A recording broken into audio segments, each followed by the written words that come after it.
Bismillahirrahmanirrahim. Assalamualaikum warahmatullahi wabarakatuh. Innal hamdalillah nahmaduhu wa nasta'inuhu wa nastaghfiruh. Wa na'udzu billahi min shururi anfusina wa min sayyiati a'malina. May yahdihillahu fala mudilla lahu wa may yudlil fala hadiya lahu. Ashhadu an la ilaha illallah wahdahu la syarika lahu. Wa ashhadu anna Muhammadan abduhu wa rasuluh. Ya ayyuhalladzina amanu taqullaha haqqa tuqatih wa la tamutunna illa wa antum muslimun. Ya ayuhan nasu taqu rabbakumul ladzi khalaqakum min nafsin wahidah wa khalaqa minha zawjaha wa batha minhuma rijalan katsiran wa nisaa'a. Wattaqullaha alladzi tasaaluna bihi wal arham. Innallaha kana 'alaikum raqiba. Ya ayyuhalladzina amanu taqullaha wa qulu qawlan sadida yuslih lakum a'malakum wa yaghfir lakum dhunubakum wa may yuti'illaha wa rasulahu faqad faza fawzan 'azima. Amma ba'du, fa inna asdaqal hadithi kitabullah wa khairal hadi hadi Muhammadin sallallahu alaihi wa ala alihi wasallam wa syarrul umuri muhdatsatuha fa inna kulla muhdatsatin bid'ah wa kulla bid'atin dhalalah wa kulla dhalalatin finnar. Ahibati fillah, ikhwani wa akhwati fillah, rahimani rahimakumullah.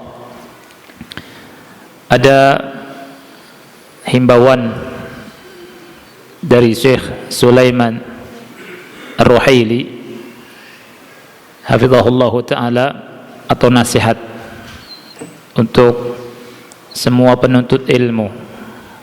Ya, Anda dapat dari salah satu asatidzah, salah satu sahabat Ana, Syekh Sulaiman Ar-Ruhaili itu nulis memberikan nasihat kepada penuntut ilmu tentang apa yang terjadi, yang dialami oleh saudara-saudara kita di Palestina. Dia bilang, nasihati likulli talibi ilmin, nasihatku untuk semua penuntut ilmu, la tuhawin min sya'ni ma yaqa'u ala ikhwanina al-filistiniyin, jangan menyepelekan apa yang terjadi dari perkara yang terjadi di saudara-saudara kita Palestina. Min ijramin athim tajawaza kullal hudud, dari ijram yang athim, ya, yang penuh dosa, yang melampaui semua batasan.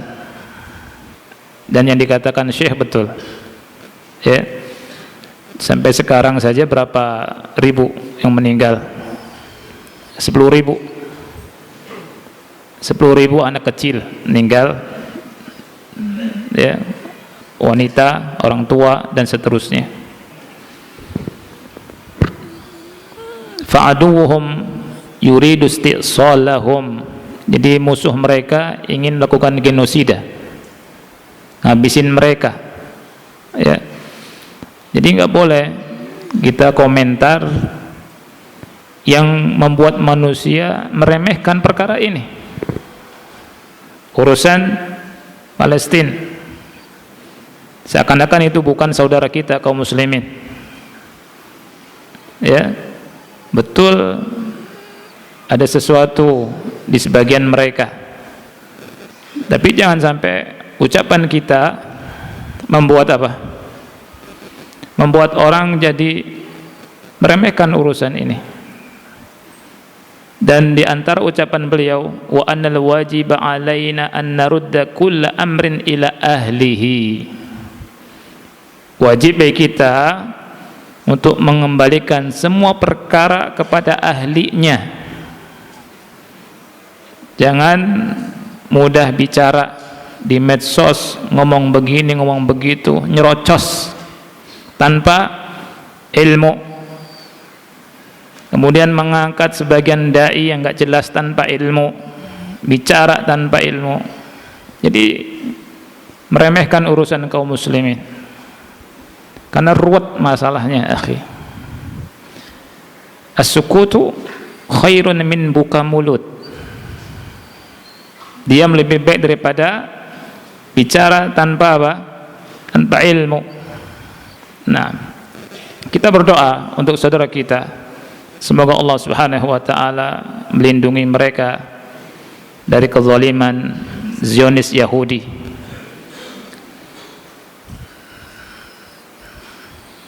Ikhwah yang Allah muliakan, jalan menuju kepada kejayaan umat, izzah umat, di antaranya adalah dengan talabul ilmi syar'i.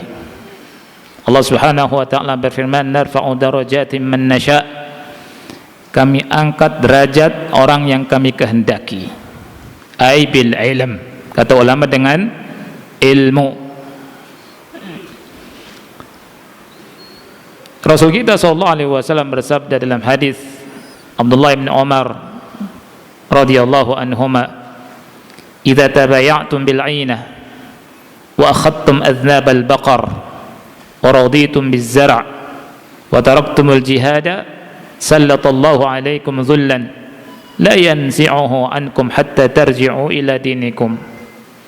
Apabila kalian melakukan jual beli ainah, apabila kalian melakukan jual beli ainah, jual beli riba atau salah satu bentuk riba, wa khattum adnabal baqar, kalian pegang ekor-ekor sapi, wa raditum bizzar'i, kalian ridha dengan cocok tanam. Bercocok tanam hukum asalnya tidak dicela, tapi kalau ngejar dunia lupa akhirat tercela. Wa taraktumul jihad, dan kalian meninggalkan jihad, sallatallahu alaikum dhullan, niscaya Allah Subhanahu wa taala akan menimpakan kehinaan kepada kalian. La yanzi'uhu ankum, kehinaan ini tidak dicabut oleh Allah dari kalian, hatta tarji'u ila dinikum, sehingga kalian kembali kepada agama kalian. Kehinaan tidak mungkin dicabut kecuali dengan ar-ruju'u ila din, kembali kepada agama. Dan kembali kepada agama tidak mungkin terwujud kalau tidak paham agama.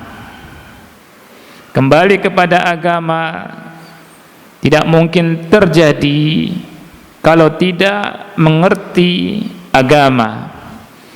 Tidak mungkin mengamalkan agama Islam kalau orang bodoh tentang Islam.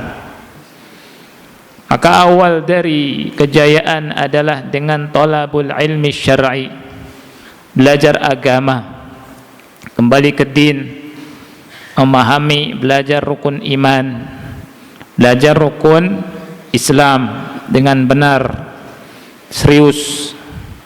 Nah, ini nasihat ulama. Kita menolong din kita dengan kita kembali kepada agama yang benar. Kita menolong saudara-saudara kita dengan kita bertamasuk, berpegang teguh kepada agama kita. Berdoa agar Allah Subhanahu wa taala menolong saudara-saudara kita, dan agar Allah Subhanahu wa taala memberikan pertolongan kepada kita. Jadi tidak ada jalan kecuali dengan kembali kepada agama, kepada din. Jadi bukan main-main, serius. Belajar agama serius, baca Al-Qur'an serius, hijrah serius. Ya, musuh Islam takut dengan orang yang betul-betul belajar agama.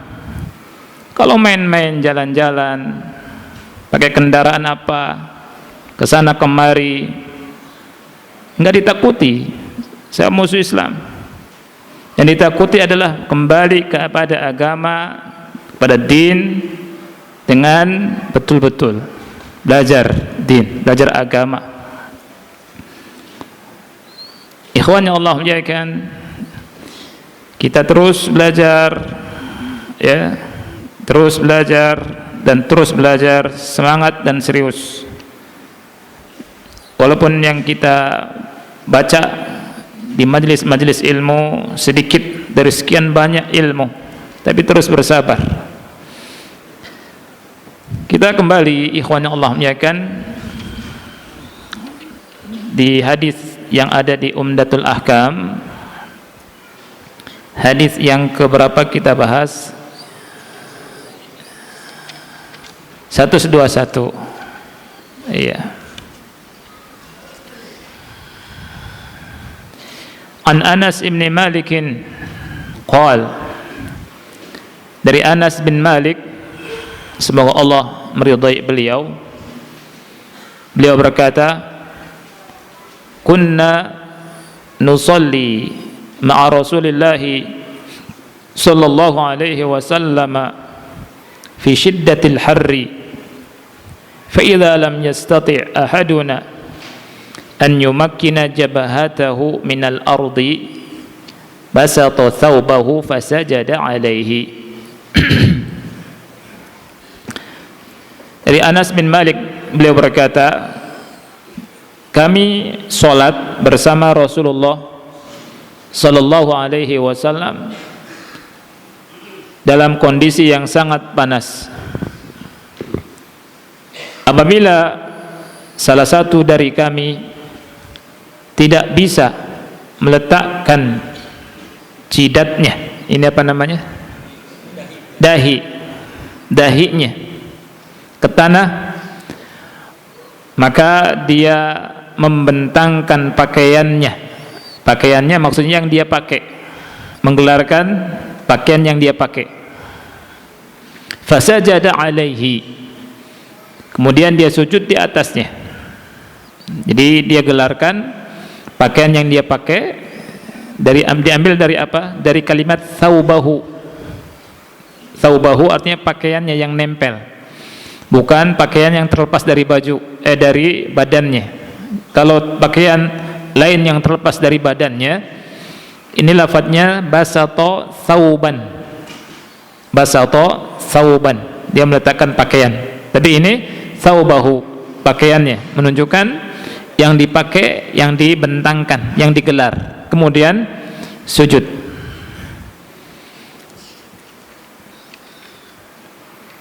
Hadis yang mulia ini, ikhwan yang Allah muliakan, memiliki banyak faedah, atau ada beberapa faedah. Yang pertama, faedah yang pertama, annahu la yu'dzarul insanu bitarkil jama'ati li syiddatil harri, bahwasanya manusia tidak diberi uzur meninggalkan sholat jamaah karena panasnya, karena kondisi panas.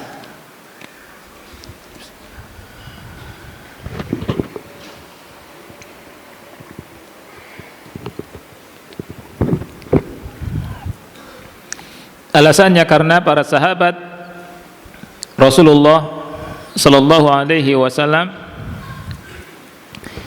tidak meninggalkan salat berjamaah bersama Rasulullah sallallahu alaihi wasallam ketika kondisi panas. Dalam hadis ini Anas bin Malik bercerita kepada kita, kami sholat bersama Rasul sallallahu alaihi wasallam ketika kondisi panas, dan kalau salah satu di antara kita tidak bisa menempelkan dahinya, betul-betul nempel di tanah, ya, salah satu dari kami menggelar pakaian yang dia pakai, kemudian sujud di atas pakaian tersebut. Jadi cuaca sangat panas, kondisi panas yang membuat para sahabat itu kepanasan ketika meletakkan dahinya di tanah, di tempat sujud. Oleh karena itu para sahabat menggelar kainnya untuk sujud. Inilah faedah yang pertama, ya. Jadi nggak ada uzur bagi seseorang untuk meninggalkan sholat jamaah. Antum bisa bayangkan saat itu sahabat kepanasan, tapi tidak mau meninggalkan sholat jamaah. Dan alhamdulillah di masa ini, zaman sekarang, Allah kasih kenikmatan banyak kepada manusia zaman sekarang, kepada kita, ya, sholat nikmat. Di siang hari ada AC, ya kan, AC plus kipas angin. Subhanallah. Jadi kalau malas sholat jamaah keterlaluan. Nikmat besar.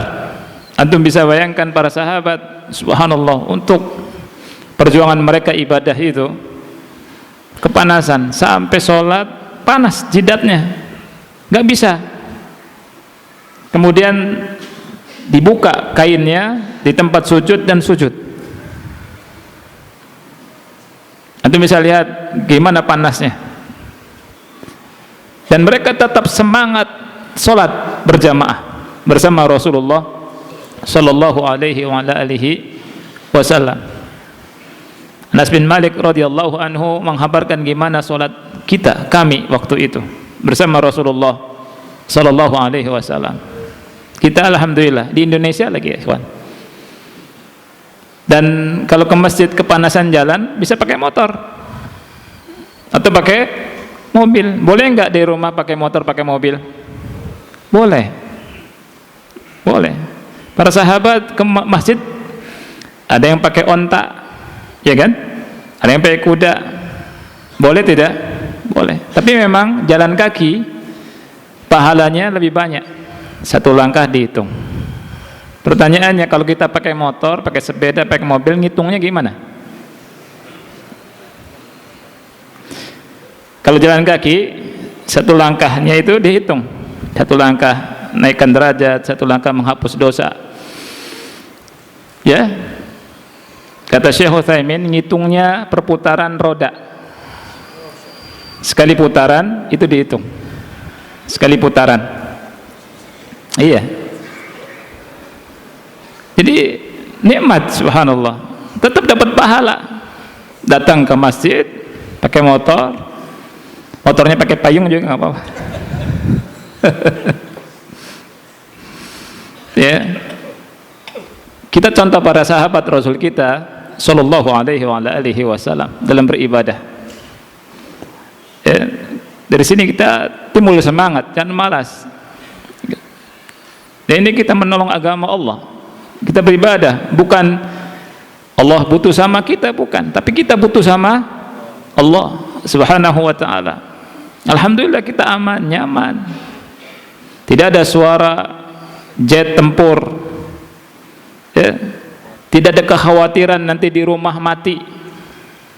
Di Palestina, akhi, lagi sholat khawatir pulang keluarganya sudah jadi pada mayat. Jadi mayat keluarganya, dia pulang, istrinya yang tercinta, anak kecilnya yang lucu. Ada anak-anak, subhanallah, kehilangan orang tuanya, datang ke rumah sakit sendirian. Ya, wajahnya masih lucu tapi ketakutan, kasihan. Ya, tapi ada juga yang masya Allah, ya, yang zikir begitu. Nah, itu. Alhamdulillah kita tinggal datang ke masjid, sholat. Panas, mas AC, sing. Berapa? 21, ya 21. Kurang dingin 19. Tapi udah dingin sekali, ya. Ya. Nikmat, masya Allah. Pulang ke rumah, makan. Istri dan nyiapin makanan. Saya subhanallah. Nanti akan ditanya nikmat di hadapan Allah subhanahu wa ta'ala kelak. Jadi tidak ada uzur meninggalkan sholat jamaah. Walau faradna anna hunaka maradan fil insan la yastati'u itlaqan an yusalli fi shiddatil har fa hadha yu'dharu bi udhrihi al khas. Kalau seandainya ada seseorang secara mutlak enggak sanggup sholat di cuaca yang panas, ya, maka baru ini ada uzur khusus. Dia sakit, karena sakit, ya, di cuaca yang panas nggak bisa sholat berjamaah. Baru ini diterima uzurnya, ya. Karena sebagian manusia tidak sanggup ketika cuaca panas, nggak sanggup, ya.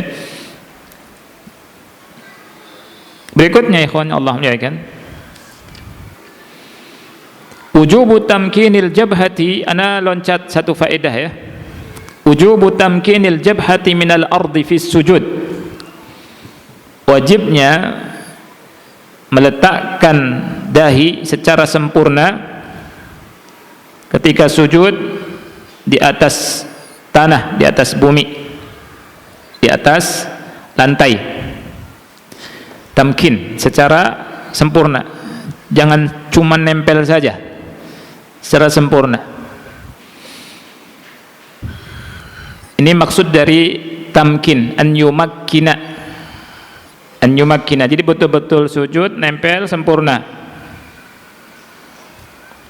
bukan hanya sekedar nyentuh. Ini maksudnya.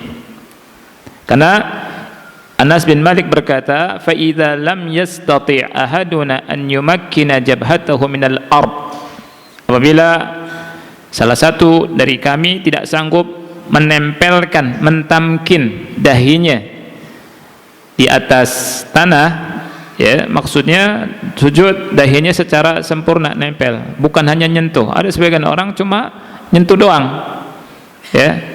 Ini kata Syekh Utsaimin, bisa jadi salatnya enggak sah, ya. Fa inna fi hadza isyaratan ila annahu la budda an yumakkina jabhatahu.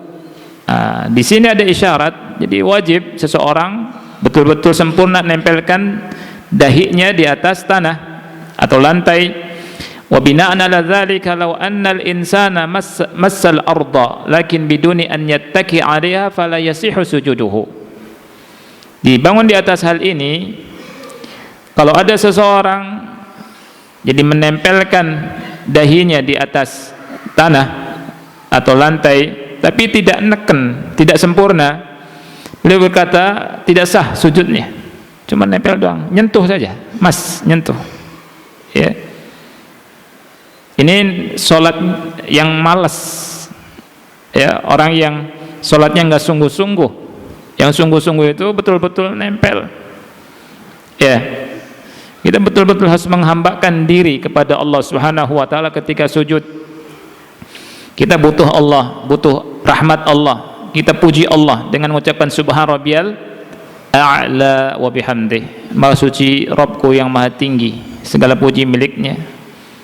Ini kita betul-betul mengagungkan, meninggikan Allah Subhanahu wa taala, dan kita yakini Allah di atas segala-galanya. Faedah yang ketiga ya, di antum ya.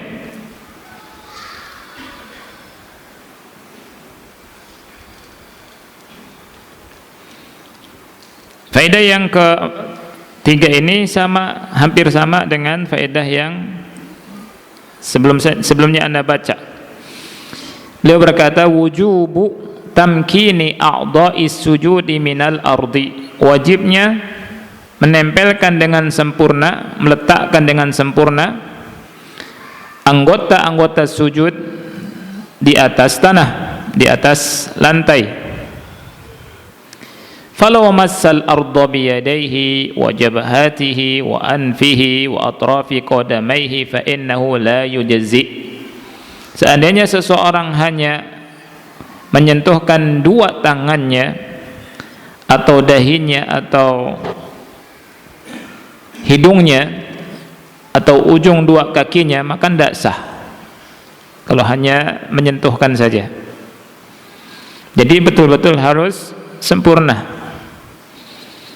Dan ini salat yang dicontohkan oleh Rasul kita sallallahu alaihi wa ala alihi wasallam.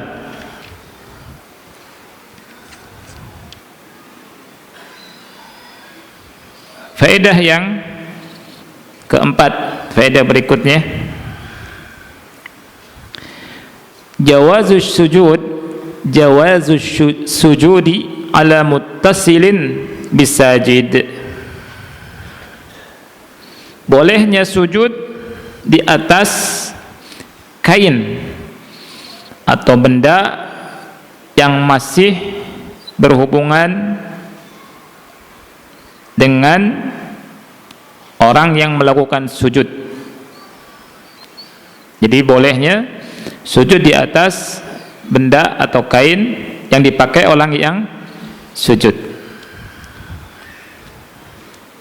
Diambil dari hadis ini, Anas bin Malik mengatakan, apabila salah satu di antara kita tidak sanggup meletakkan dahinya betul-betul sempurna di atas tanah karena panasnya, maka salah satu di antara kami menggelar kainnya yang dia pakai untuk sujud di atasnya, kemudian sujud, ya, mengurangi panas.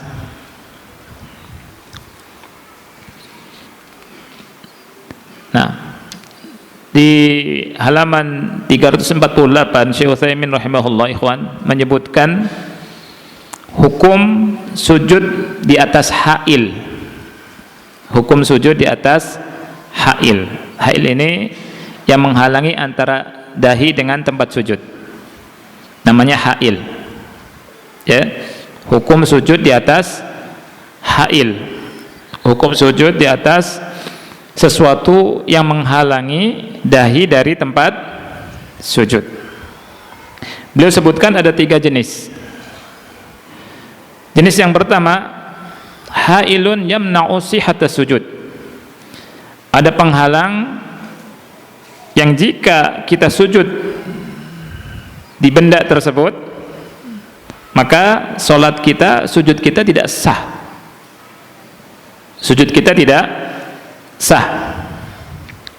Wa huwa sujudu ala udwin min a'dha'is sujud, yaitu sujud di atas salah satu anggota sujud. Sujud di atas salah satu anggota sujud. Contohnya apa? Sujud di atas tangan. Kita sujud kemudian di atas tangan begini, ya, atau begini, tempat sujud kemudian kita sujud begini. Ini kata beliau sujudnya tidak sah. Sujudnya tidak sah. Jadi kalau ada orang yang melakukan sujud dengan seperti itu, sujudnya enggak sah. Karena berarti dia tidak sujud di atas anggota yang 7, ya. Begitu juga beliau mengatakan kalau ada orang sujud, ya, mengangkat dan meletakkan salah satu kakinya di atas kaki yang lain, meletakkan salah satu kakinya di atas kaki yang lain. Jadi kan sujud kaki mesti begini, kemudian dia tumpangkan di kaki yang kanan atau yang kiri misalkan. Ini kata beliau la yasihu as-sujud, sujudnya enggak sah. Karena apa? Li'annahu sajada ala sittati a'dha. Karena berarti dia sujud tidak di atas 7 anggota sujud, tapi sujud di atas 6 anggota sujud. Jenis yang kedua, ha'ilun yamna'u kamalas sujud. Jadi penghalang antara dahi dengan apa? Lantai, yang dihukumi mengurangi kesempurnaan sujud. Berarti hukumnya makruh. Hukumnya makruh. Kata beliau fayakunu sujudu alaihi makruhan. Sujud di atas penghalang ini hukumnya makruh. Wa huwa sujudu 'alal muttasili bil musalli idza kana sujudu alaihi min ghairi hajah. Yaitu sujud di atas benda atau kain yang masih nyambung kepada orang yang sujud kalau tanpa hajah, tanpa hajat. Hajat itu tanpa kebutuhan. Dia sujud misalkan punya topi gede, kemudian dimasukkan ke situ, sujud di atas topi tersebut. Ini yang disebutkan oleh Syekh Utsaimin. Atau sujud di atas kain, nggak ada hajat, nggak ada panas, ya, kainnya dibukakan, sujud di atas kain. Para sahabat yang melakukan itu di masa Anas bin Malik melakukan, dibentangkan apa? Pakaiannya karena ada hajat. Hajatnya apa? Karena panas. Syekh Utsaimin rahimahullah mengatakan kalau tanpa panas ini makruh. Sebagian ulama mengatakan tidak sah, tapi Syekh Utsaimin mengatakan yang mengatakan tidak sah tidak benar. Yang benar adalah hanya sekedar apa? Makruh.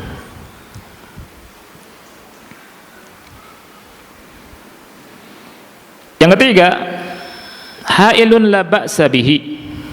Hailun la ba'sa bihi. Sujud di atas penghalang tapi dihukumin tidak mengapa. La ba'sa bihi. Wa huwa sujudu 'alal ha'ili ghairil muttasil, yaitu sujud di atas penghalang yang tidak nyambung dengan orang yang melakukan sujud. Kama law wada'a mindilan yattasi'u li jabhatihi wa yadayhi faqat. Seperti orang yang meletakkan sapu tangan yang buat wajahnya dan dua tangannya, set segitu. Ini la ba'sa bihi, tidak mengapa. Fa hadza jaiz. Karena Nabi SAW pernah sholat di atas khumrah, ya, sebagaimana yang dikeluarkan oleh Bukhari dan Muslim. Sajadah boleh tidak? Boleh. Yang dikomentari sama ulama adalah sajadah yang menggambar masjid, Ka'bah, yang nanti diinjak sama orang, itu menghinakan Ka'bah. Tapi kalau hukumnya boleh tidak? Boleh, ya. Syekh bin Baz mengomentari tentang sajadah yang ada gambar masjid, Ka'bah, nah itu. Tapi sujud, kalau sujud di atas batu Karbala, nah ini gimana? Boleh tidak? Oh, ini sudah ada keyakinan lain. Ini sudah ada keyakinan lain. Tentunya nggak boleh nyimpang, ya tidak? Khusus pakai tanah harus dari Karbala, ini ada bid'ah, ada i'tikad yang menyimpang. Karena sebagian mereka itu meyakini kalau sujud di atas batu itu afdal, ya, atau wajib seperti itu, ya.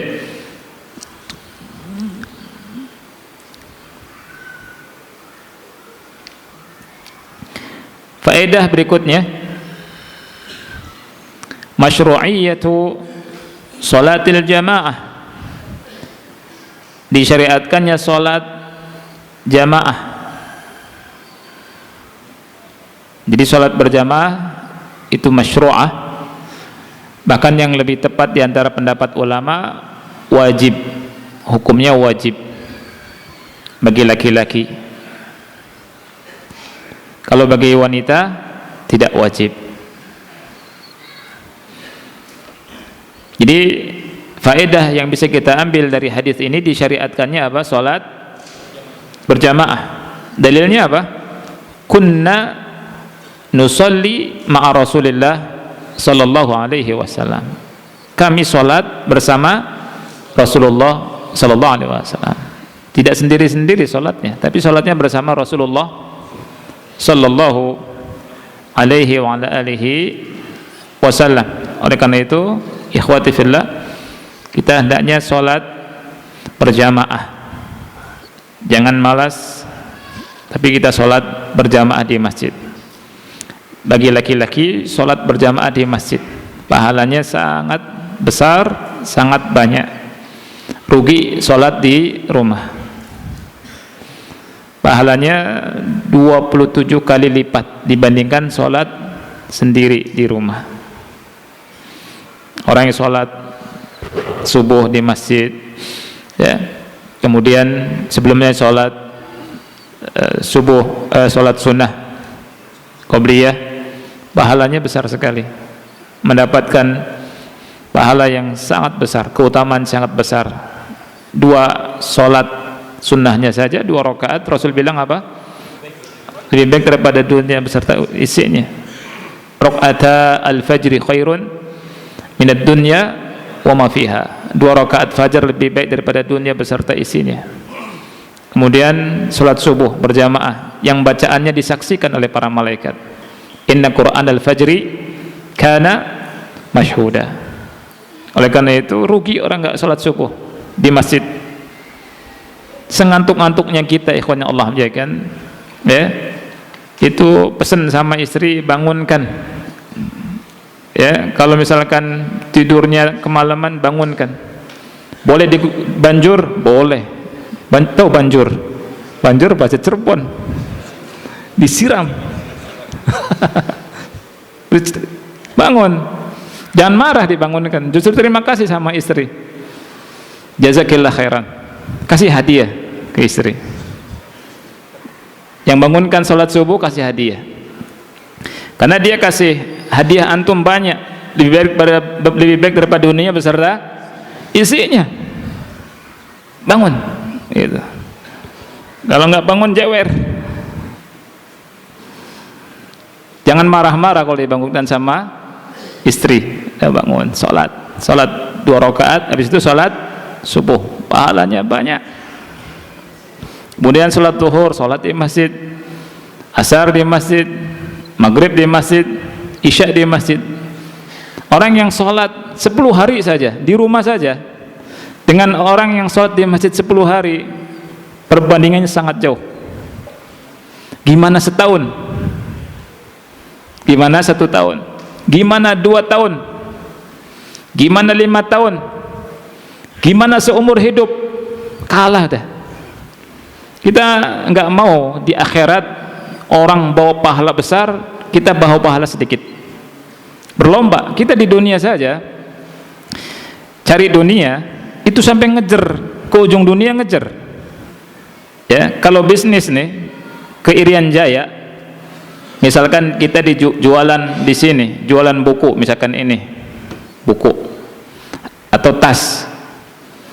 Di Jakarta, di Depok, di Bekasi, harganya tas ini 100.000, antum jual. Tapi kalau antum jual di Irian Jaya 1 juta tasnya, atau 27 kali lipat, ya, berapa 27 kali lipat tuh? 100. Ngejar tidak antum? Ngejar ke sana, akhi. Dihitung, oh, pakai pesawat, chill, berangkat.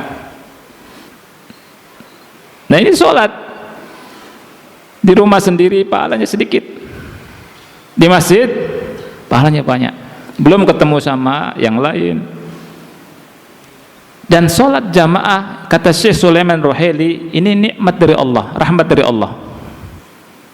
Kenapa rahmat dari Allah?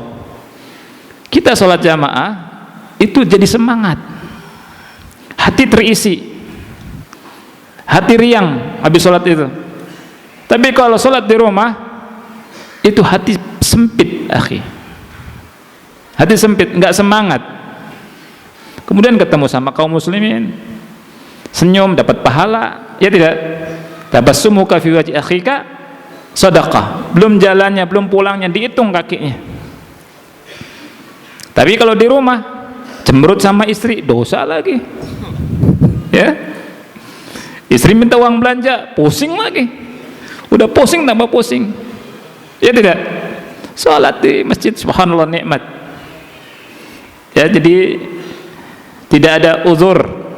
Lihat, Anas bin Malik menggambarkan gimana salat sahabat Rasul kita sallallahu alaihi wasallam. Kata beliau, kunna nusalli ma'a Rasulillah sallallahu alaihi wasallam fi syiddatil har, bukan fil har, fi syiddati al har. Kami pernah sholat bersama Rasulullah SAW di kondisi yang sangat-sangat panas, syiddati al har, subhanallah, ikhwan, di kondisi sangat panas. Kata beliau, fa idza lam yastati ahaduna an yumakkina jabhatahu minal basata thawbahu fasajada alaih. Apabila salah satu di antara kami tidak sanggup untuk menempelkan secara sempurna, meletakkan dahinya di atas tanah, maka membentangkan pakaiannya, sujud di atasnya. Masya Allah. Ini sahabat Rasul kita sallallahu alaihi wa ala alihi wasallam, ya. Dan kita juga kalau lihat musim panas, kemarin waktu hajian musim panas, akhi, itu subhanallah banyak orang sanggup ya sholat di tempat panas. Ada orang India, ada kaum muslimin banyak sholat di tempat panas, subhanallah, ya. Nah, sebagian kita tidak sanggup. Ya. Isya jam berapa, ikhwan? 7:02.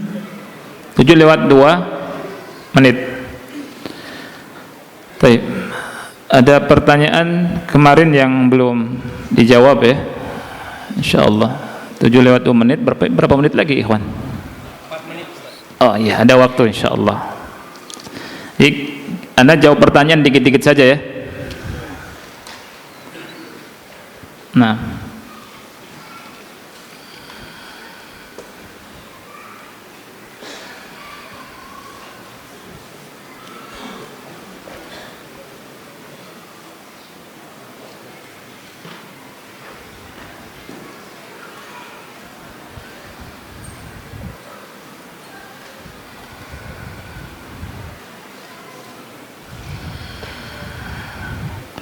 bagi yang merasa ngirim pertanyaan kemudian belum terjawab, sabar ya.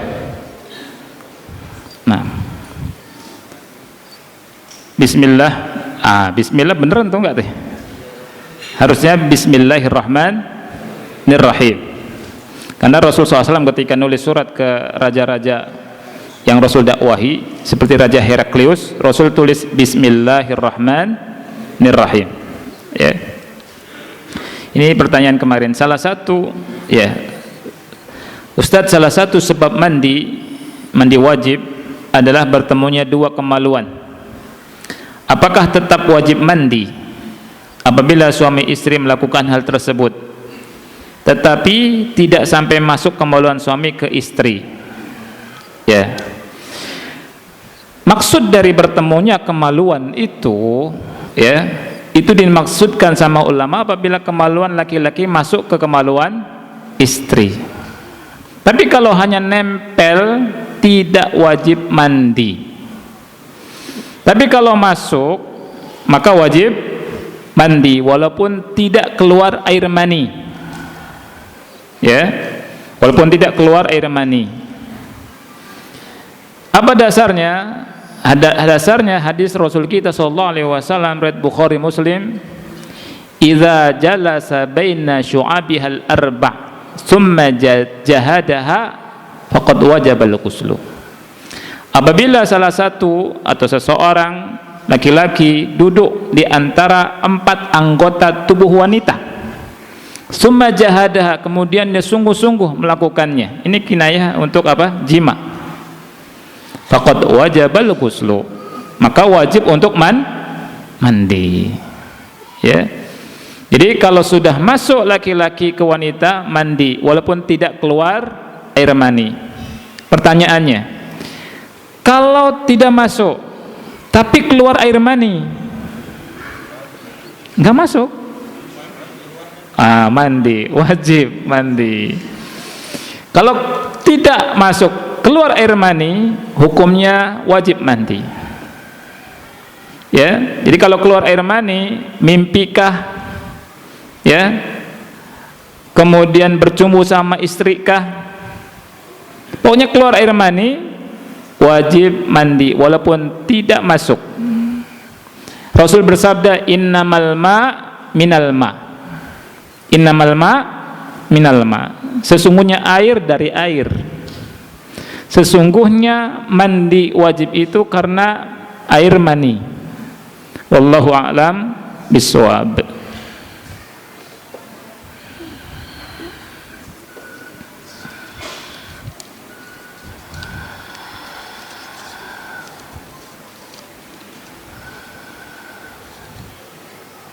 Ya, Pak Ustadz, Assalamualaikum warahmatullahi wabarakatuh. Waalaikumsalam warahmatullahi wabarakatuh.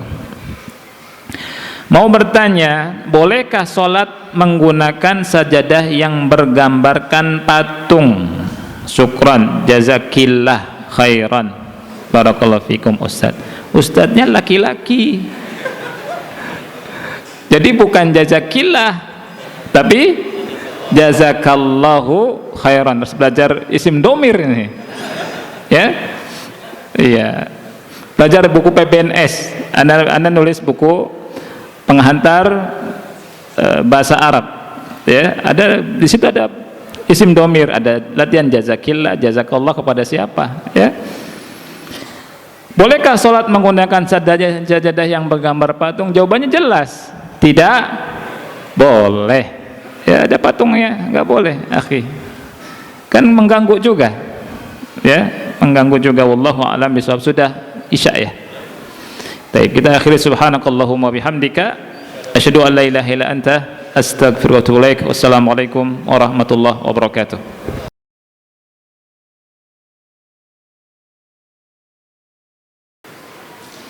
Bismillahirrahmanirrahim. Alhamdulillah wassalatu wassalamu ala Rasulillah wa ala alihi wa ashabihi wa man wala wa la hawla wa la quwata illa billah. Amma ba'du. Baik, ikhwan yang Allah muliakan, ada pertanyaan. Assalamualaikum. Waalaikumsalam. Ustadz, di negeri kita banyak sekali dai atau ustadz yang digelari sebagai ulama. Pertanyaannya, apa kriteria seseorang layak digelari sebagai ulama menurut syariat? Nah, baik, ini pertanyaan bagus sekali, ikhwan Allah muliakan. Oleh karena itu, Anda nukilkan beberapa jawaban, karena pertanyaan ini butuh jawaban yang sedikit lebih perinci, ya. Orang yang berhak untuk dikatakan alim, ya, untuk dikatakan alim, dilaqabi dengan ulama, alim ini sangat sedikit, ya. Karena alim yang benar-benar alim itu memiliki sifat yang kadang tidak ada pada orang yang menisbatkan dirinya kepada ilmu. Kalau kita baca beberapa asar, beberapa keterangan dari ulama, bahkan banyak ulama mensifati ilmu dan orang yang berilmu itu, ya, ini akan tahu ilmu itu sangat tinggi dan orang yang berilmu itu sangat tinggi, ya.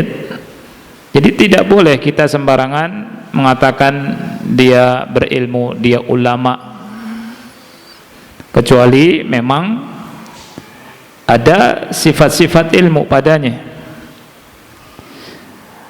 Ada sebuah hadis dari Abu Hurairah radhiyallahu anhu. Hadisnya ada dalam Mustadrak Al-Imam Al-Hakim. Rasul bersabda, sayati ala ummati zamanun taksuru fihi al-qurra. Akan datang kepada manusia sebuah masa, akan datang kepada umatku sebuah masa, di masa itu banyak sekali para qori, orang yang bisa baca banyak, qori banyak. Wa taqilul fuqaha, adapun para faqih, fuqaha, ulama sedikit. Wa yuqbadul ilmu, ilmu diangkat, wa yakthurul haraj, dan banyak haraj. Para sahabat bertanya kepada Rasulullah, wahai Rasulullah, apa yang dimaksud dengan al-haraj? Rasul menjawab, al-qatl, pembunuhan di antara kalian. Al-qatlu bainakum, kata Rasul. Thumma ya'ti ba'da dzalika zamanun yaqra'ul Qur'ana rijalun la yujawizu taraqiyahum. Datang suatu masa di mana di situ banyak orang yang membaca Quran, tapi Quran tidak lewat tenggorokan mereka. Ya. Dan Syekh Hamud At-Tuwaijiri pernah berkata, waqad dhahara misdaqu hadzal hadits fi zamanina. Di zaman kita kebenaran hadis ini telah nampak. Faqalla al-fuqaha al-'arifuna bima jaa'a 'anillahi wa rasulih. Sedikit sekali ulama faqih yang mengetahui apa-apa yang datang dibawa oleh Rasulnya, apa yang datang dari Allah dan Rasulnya sallallahu alaihi wasallam. Wa kathrul qurra fil kibari was-sighar war-rijali wan-nisa, kata beliau. Sekarang banyak qurra, orang bisa baca, orang tua, anak-anak, laki-laki, perempuan, banyak yang bisa baca. Bisa babi kathratil madarisi wa intisyariha, karena banyak sekolah-sekolah dan tersebarnya sekolah. Jadi banyak orang yang bisa baca, belum tentu ulama, faqih. Ya, ustadz bukan ulama, hanya membacakan saja, tapi berusaha untuk memahami Al-Quran dan terus memperbaiki niat serta memperbaiki amalan. Yang mirip dengan ini perkataan Ibnu Mas'ud radhiyallahu anhu di kitab Al-Adab al-Mufrad Al-Imam Al-Bukhari. Beliau pernah berkata, innakum fi zamanin katsirun fuqaha'uhu qalilun khutaba'uhu. Kalian sekarang, Ibnu Mas'ud berkata di masa dia, kalian sekarang di sebuah masa yang fuqahanya banyak, khutobahnya sedikit. Khutobah yang suka berkhutbah itu sedikit. Qalilun su'aluhu katsirun mu'tuhu. Sedikit yang minta, banyak yang memberi. Al-amalu fihi qaidun lil hawa. Ya, jadi amal, ilmu itu yang membawa hawa nafsu, terbimbing. Wa sayati min ba'dikum zamanun qalilun fuqaha'uhu katsirun khutaba'uhu. Nanti akan datang suatu masa fuqahanya sedikit, khutobahnya banyak. Dari sini ikhwan, kita mengetahui dari perkataan Rasul dan Abdullah bin Mas'ud satu nafas bahwa khutbah belum tentu ulama, khutbah belum tentu ulama, belum tentu fuqaha. Qurra bukan ulama. Ya. Kemudian ada perkataan Ibnu Mas'ud juga yang menjelaskan tentang siapa yang dimaksud dengan orang alim itu. Kalau kita baca kitab para ulama, di antaranya Jami' Bayanil Ilmi wa Fadlihi, kita jumpai perkataan ulama tentang orang alim itu siapa gitu ya. Di antara perkataan ulama, al-alim itu adalah man yakhshallaha wa ya'mal bi ilmihi. Orang alim itu yang takut kepada Allah dan mengamalkan ilmunya, itu orang alim. Jadi kalau ada orang yang berilmu, banyak ilmunya, tapi nggak takut sama Allah, tidak mengamalkan ilmunya, itu bukan orang alim. Walaupun gelarnya sederet, gelarnya sampai ratusan, ya, nggak ada manfaatnya. kalau tidak beramal. Abdullah bin Mas'ud berkata, "Laisal ilmu an kathratil hadits, innamal ilmu khasyatullah." Ilmu itu bukan banyak meriwayatkan hadis, tapi ilmu itu takut kepada Allah. Ulama sering mengatakan aslul ilmi khasyatullah. Pokok dari segala ilmu adalah apa? Takut kepada Allah. Guru kami Ustaz Yazid bin Abdul Qadir Jawas hafizahullah sering mengingatkan kita akan hal ini. Aslul ilmi khasyatullah. Semoga Allah jaga beliau. Syekh Muhammad bin Saleh Utsaimin rahimahullah, beliau pernah berkata, "Il ulama'us syari'ah humul ladzina hum warathatun nabi sallallahu alaihi wasallam." Ulama syariah mereka itu adalah pewaris para nabi sallallahu alaihi wasallam. Ini ana nukil di kitab Syarah Riyadhus Shalihin. Fa innal ulama warathatul anbiya. Ulama itu pewaris para nabi. Li'annal anbiya lam yuwarithu dirhama wala dinara.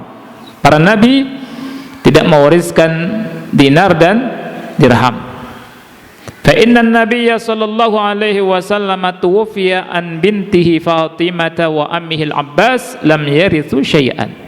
Rasul wafat meninggalkan Fatimah, meninggalkan Al-Abbas paman beliau, dan mereka tidak mewarisi sama sekali warisan harta dari Rasulullah sallallahu alaihi wasallam.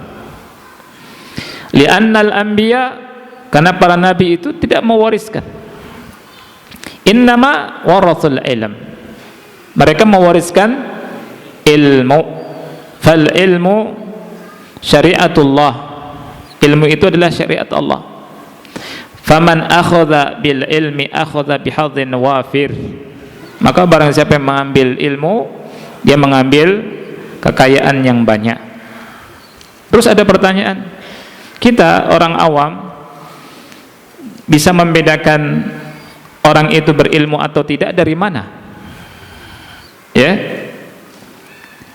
kalau kita betul-betul tidak tahu, kita tanya ke guru kita yang alim, fulan berilmu tidak?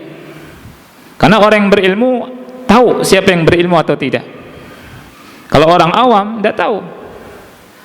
Makanya kalau tidak salah kata Ibnul Jauzi, ya, Anda bisa nanti cek lagi, al-alim 'indal awam man su'idal mimbar. Orang alim menurut definisi orang awam adalah orang yang tampil di mimbar. Jadi kalau orang awam melihat orang yang sudah tampil di mimbar, ngomong, khutbah, ceramah, itu alim. Padahal tadi tidak semua yang tampil di mimbar ulama. Jangan terkecoh. Kita harus bisa membedakan mana ulama yang benar, mana bukan ulama. Kita harus bisa membedakan mana ulama, mana pengkhutbah. Kita harus bisa membedakan mana ulama, mana qurra. Kita harus bisa membedakan mana ulama, mana cendek kiawan. Kita harus bisa membedakan ulama dengan wartawan, pembaca berita. Ya, Anda pernah berkata di sini awam itu ada dua, awam kampung dan awam kampus. Ya, ternyata awam itu awam tentang agama, ya. Itu bukan awam yang tinggal di desa, di dusun saja yang nggak baca kitab. Justru kadang di dusun, di desa baca kitab mereka. Yang awam itu kadang berada di kampus. Banyak kejadian. Hatta keluar, anak kasih contoh, ikhwan. Sarjana ekonomi saja, Anda tidak mengecilkan sarjana ekonomi, tapi yang belajar sistem ekonomi kafir dengan yang belajar bab muamalah, kitab muamalah dari kitab-kitab ulama, ya, ini beda. Padahal bicara masalah ekonomi, masalah yang sama. Coba kita tanya, apa harta menurut Anda? Harta, siapa yang tahu definisi harta? Harta menurut bahasa, kullu ma tamallakahul insan, semua yang dimiliki oleh manusia, harta. Semua yang kita miliki harta. Tapi itukah makna harta ketika dalam masalah muamalah jual beli? Jawabannya tidak. Harta menurut syariat, menurut istilah syar'i, itu ada kaidahnya. Kullu ainin mubahatin naf'i bila hajah. Ini harta. Lihat dari definisi saja kita harus tahu gitu. Harta menurut syariat.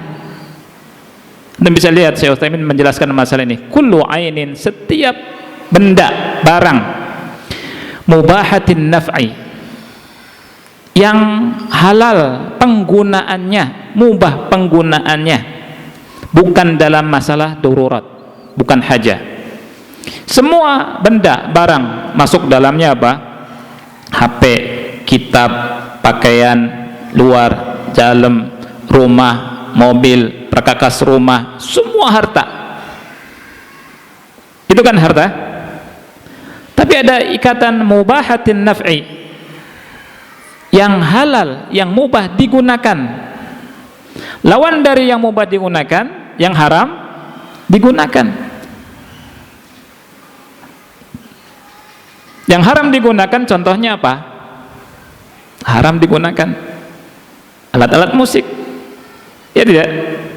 Contoh seruling, piano, gitar, ya.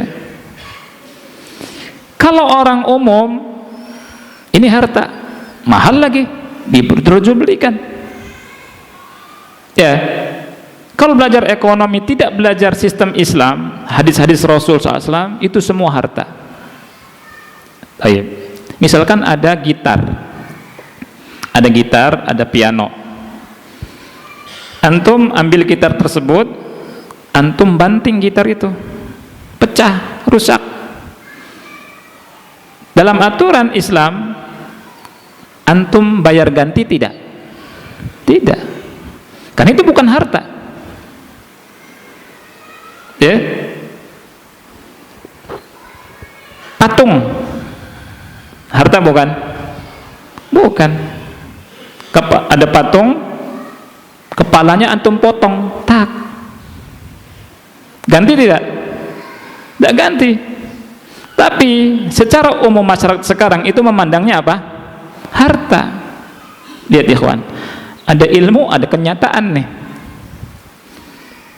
Ya, harta itu yang mubahatun naf'i.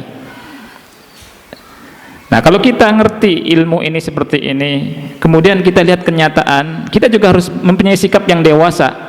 Jangan gini, jangan terburu-buru. Wah, Ustadz Kurnaidi bilang harta itu yang manfaat. Ketika antum jalan, ada orang main piano, gitar, ambil banting, ya. Wah, ini ngawur juga, ya kan? Bayar. Oh, dalam Islam nggak bisa, nggak harus bayar, nggak begitu juga. Ya tidak. Itu contoh. Tidak semua orang paham tentang agama. Ada orang haji, umroh, kentut, dia sudah pejabat, dia nggak tahu kalau kentut itu batal wudhu. Kentut batal wudhu nggak tahu, padahal sudah menjadi pejabat. Ini awam bukan? Awam. Lulusan mana? Kampus. Jadi awam itu ada awam kampung, ada awam kampus. Pahit harus dikatakan, ya. Ini awam. Baik. Jual beli. Allah bilang, ya ayyuhalladzina amanu idza nudiya lis-salati min yaumil jumu'ati fas'au ila dzikrillah wa dzarul bai'. Wahai orang-orang yang beriman, apabila diseru untuk salat Jumat, apa kata Allah? Segera salat Jumat. Tinggalkan jual beli. Ketika ada azan, Syekh Utsaimin bilang setelah azan kedua, Tapi kalau adzannya satu setelah adzan yang pertama setelah khotib naik mimbar. Boleh tidak melakukan transaksi jual beli? Untuk laki-laki, kalau perempuan boleh. Untuk laki-laki tidak boleh dan jual belinya tidak sah. Tapi banyak nggak yang melanggar? Banyak, akhi. Banyak. Ya, kita kalau belajar ekonomi bukan ekonomi Islam, semua halal, semua boleh. Padahal ada aturan di Islam. Kan itu. Jadi orang alim itu, ya, kadang kita tahu dari kita bertanya ke sama orang alim juga. Apa dalilnya? Hadis Bukhari. Rasul pernah bercerita, di masa dulu kata Rasul, sebelum kalian itu ada orang yang taubat. Orang ini pendosa, membunuh 99 nyawa. Dia cari orang alim. Orang awam nunjukinnya siapa? Nunjukinnya ahli ibadah, bukan orang alim. Bukan orang alim. Datang, ada nggak taubat? Dia bilang nggak ada taubat, dibunuh sekalian. Jadi berapa? 100. Kemudian tanya lagi, ditunjuki kepada orang alim. Baru benar ketika ada taubat tidak. Siapa yang halangi antara engkau dengan taubat? Antara Allah dengan taubat. Baru dia bertaubat. Jadi di sini ikhwan ada dua pandangan. Pandangan yang benar memandang orang itu alim dan benar alim. Biasanya yang mandang itu siapa? Orang alim. Guru, seorang guru ikhwan. Antum misalkan jadi guru silat lah ya, guru silat. Punya murid 10. Antum latih dari bawah sampai ban dekat ke hitam. Ada ban hitam, taruh aja ban hitam sini. Guru ngerti mana yang berhak, mana yang tidak. Ya tidak? Ini berhak dapatkan, ini enggak berhak. Dokter punya murid, ada yang lulus, ada yang tidak. Yang lulus siapa saja? Dokter palsu bilang, ini dokter palsu tuh, hati-hati malpraktek. Datang enggak ke dokter itu? Nggak datang. Yang tahu itu malpraktek siapa? Dokter juga, ya kan? Nah begitu juga ilmu. Kalau kita betul-betul nggak tahu, kita tanya sama ahlinya. Ustadz, syekh yang thiqah, ya, fulan alim tidak? Gitu. Kita belajar, tanya. Tapi sebagian kita, masya Allah, zaman sekarang murid lebih pintar dari gurunya. Kata gurunya, itu fulan gak berilmu. Wah, ustadz iri aja deh. Ustadz iri. Gitu. Ya. Zaman sekarang begitu. Padahal baca hadis salah-salah. Kan gak boleh. Latar belakangnya, ustadz tahu dari mana. Dan seterusnya. Jadi ilmu agama. Ya, manhaj sunnah itu jelas, akhi. Ya. Inna hadzal ilma dinun fanzuru amman ta'khuduna dinakum. Ilmu agama ini, ilmu ini bagian daripada agama. Lihat dari mana kalian mengambil agama kalian. Di pembahasan ini sangat panjang. Ada buku tentang muamalatul ulama, bagaimana bermuamalah sama ulama, ya, ditulis oleh Syekh Abdurrahman Al-Luwaihik. Itu panjang sekali. Bahas tentang siapa itu ulama, ciri-cirinya, kita harus bisa membedakan antara ulama dengan bukan ulama, sifat-sifatnya dan seterusnya. Ya, ini sedikit saja tentang ilmu dan ulama, mudah-mudahan manfaat. Kita akhiri, subhanakallahumma bihamdika asyhadu an la ilaha illa anta astaghfiruka wa atubu ilaik. Wassalamualaikum warahmatullahi wabarakatuh.